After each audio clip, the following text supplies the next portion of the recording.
let's get a little bit Christmassy and draw a snow globe. Now I think they're generally thought of as something that's reasonably tricky to draw, partly because of the reflections on the glass of the globe, but also because of all of the little parts of snow in there. It's all a little bit fiddly, but actually it's not as complicated as you might think. So let's go through it today and I'll show you the process that I use to draw this. Now before we get started, if you would like to draw this with me in much more detail, it is available on my Patreon. Not only do I have the snow globe, but I have a whole host of drawings in both graphite pencil as well as colour pencil. Not only your usual drawings, but I also have a lot of Christmas drawings. Now for each tutorial, I include really detailed instructions, as well as all of the real-time footage, details of all of the materials I'll be using, sketch outlines, and of course the reference photo. Do check out the link in the description. All right, let's start drawing. And probably one of the most important things for this snow globe initially is to get down a really accurate sketch. Now actually on the snow globe that I'm drawing here, Santa particularly is just really intricate. And I'm going to make my life 10 times easier if I can put this down as closely as possible. So I like to use something called grid method, where I draw a grid on my drawing paper and a grid on my reference photo and just draw what's in each individual square. And I could use smaller squares for areas that are more detailed and larger squares for much simpler areas. So once I've got my sketch down, I can start thinking about adding in some of the shading. Now I'm going to approach this in a very similar way to how I would usually with a graphite drawing. I'm going to start with the harder pencils, so generally the pencils that look lighter on the paper, and work my way gradually towards the softer pencils, the pencils that look darker on the paper. So I'm using matte graphite pencils, and so one of the harder pencils in this set is the 4B pencil. If I was using usual graphite, I would use maybe an HB pencil. And I really just want to begin marking out the lights and darks. I'm not going to worry about getting everything absolutely perfect, but I certainly want to get things as close as possible within reason. And I'm also not going to worry about adding in any texture. So there's a Christmas tree, or a couple of Christmas trees in here that do have a kind of fluffy, I guess, texture. But I'm not going to worry about adding in that texture right now. I'm just going to draw in the lights and darks. So for example, I want to be leaving the big light strip on the left-hand side. That's a nice big reflection helping make this look round. And then I want to add quite a lot of darker shading on Santa. So I want to gradually build up all of the contrast that I can see on him. For example, on his beard, he's got a few kind of squiggly lines, creating a kind of curly look. But on the most part, his beard area is reasonably light, as well as a lot of the white areas on his sleeve. Now, it is important to take note of what is actually there. So for example, although his sleeves are white, they actually have some shadow on them. Not a particularly dark shadow, but it's not just bright white. So I can add that in. The main thing that I want to be doing is pressing really nice and lightly with the pencil. If I want an area to be darker, I can go over it more times rather than pressing harder.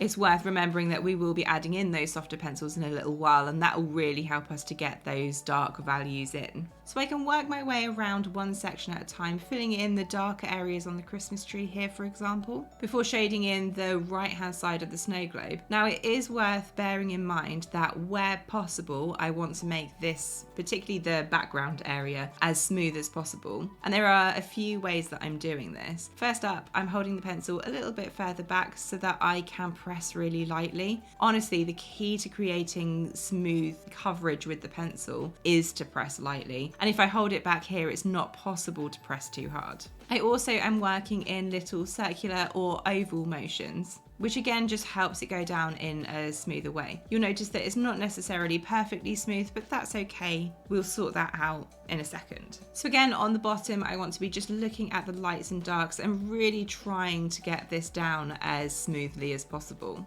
Generally speaking, the base of the snow globe is darker in my reference photo on the right and lighter on the left, and I want to be trying to leave all of the patches of light here. Once I put down all of the shading that I need to, once I've got everything marked out with this hardest pencil, what I want to do now is blend it. So all I do is grab a piece of tissue and wrap it around my finger like this. I can then, pressing very, very lightly, I don't want to be pressing hard, work in circular motions, just blending this all together. You'll see that it's making the drawing a little bit blurrier, but it's also making everything much, much smoother. It's kind of blending my light areas, making them look a little bit darker, but that's okay, because we can always add those lighter areas back in at the end. The most important thing I want from this kind of initial base layer is to just have a really smooth template that I can build off of. From here, I can move on to the next hardest pencil. So for me, this is the 8B pencil with the matte graphite, or maybe if I was using normal graphite, I would be using a 3B. And I want to be going back over everything. So going over all of the darker areas once again on the Christmas tree,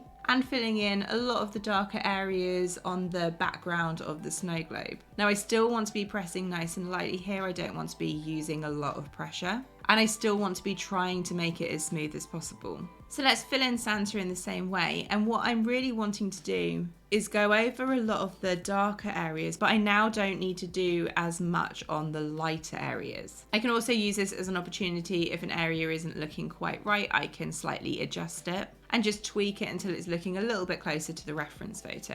So it's literally a case of doing exactly the same as before. Now it is worth mentioning that on the reference photo there is some snow in the snow globe, but I'm not worrying about that right now. I'm just going over where that snow will need to be. We'll add that back in a little while. That's going to be the easiest thing to do here. So once I've filled in all of this area in exactly the same way as I did before with the previous pencil, I can once again think about blending this with the same piece of tissue, although I have folded it over differently so it's a new cleaner part. But I once again want to work in circular motions. You can see that it's smoothing everything out, making it look a little bit blurry, but that's okay. And some of the white areas now are looking quite muddy, but again, we will add those in shortly. Add those back in. So let's move on now to the softest pencil I'll be using in this drawing. This for me is a 12B in the matte graphite, or I would use a 6B in usual graphite. And I only now want to be going over the absolute darkest areas. So just a few patches along the back here. This is where most of the snow will be added in, but I'm still not worrying about that at this point. And I can also go over just the darkest areas of the Christmas tree, sort of between the branches. And then I can draw my attention onto Santa. I'm particularly looking at his black belt that I really want to be building up a lot of the graphite, as well as his boots. Those are particularly dark. And then I can start focusing on both the Christmas tree and probably the most obvious part that needs a lot more of this building up is the bottom of the snow globe. This will need to be really quite dark. So let's once again give this one more little blend. But I'm being much gentler now. You can see that I'm really not pressing hard, and I'm not going to do a huge amount of this. I want to smooth out what I've put in, but I don't want to be over the top with it.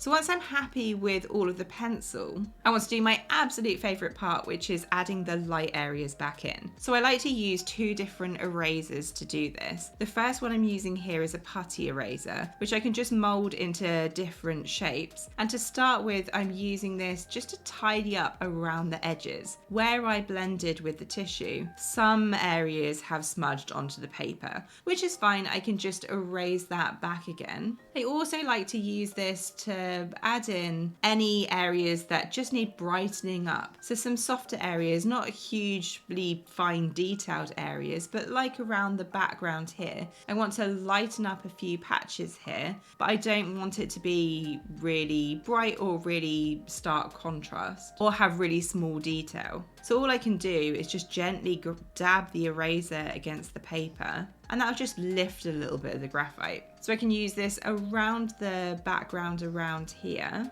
on this white strip. Also, I'm just gonna lightly lift some areas on the white section of Santa's hat, for example. But I wouldn't use this on his beard. I want to be much more detailed with that. Let's also just lift a little bit of the graphite around the snow. So once I'm happy with those more general lighter areas, what I want to do is start using an electric eraser where I can really add in more of the fine detail. So I have the smallest eraser on this electric eraser at this point, and I'm using this to add those white little snowflakes in. So essentially all I want to do is add in some dots, and I am following the reference photo on this because the snowflakes are going to need to be reasonably random. I don't think I can be that random, so I'm using the photo as a guide. So I can not only use this for the snowflakes, but I can also use it just using some little dabbing motions to add a bit of extra texture where the snow is meeting the Christmas tree. I can also use it to add some of these lightest areas back in on the Christmas tree, as well as adding some fine details, specifically on Santa because he is so detailed. I can add some of the lighter wiggly lines of his beard back in, and that's really going to brighten him up. So after adding all of the little snowflakes on the right hand side as well, and it is important I think not to overdo this, I can then just add a few details, a few of the lighter strips back in at the bottom. And then I'll go back to that darkest pencil, so the 12B for me, and just add in any final details. So for example, on the tree here, I'm starting to use some very small flicking motions just to begin building up a small amount of texture. I don't think the tree is the main focal point of the drawing, but I do want it to have some sort of texture, but I don't want to overdo it. I can also tidy up some areas on Santa, maybe really going over those darkest values. And then I can go over adding some texture on this Christmas tree on the right hand side as well.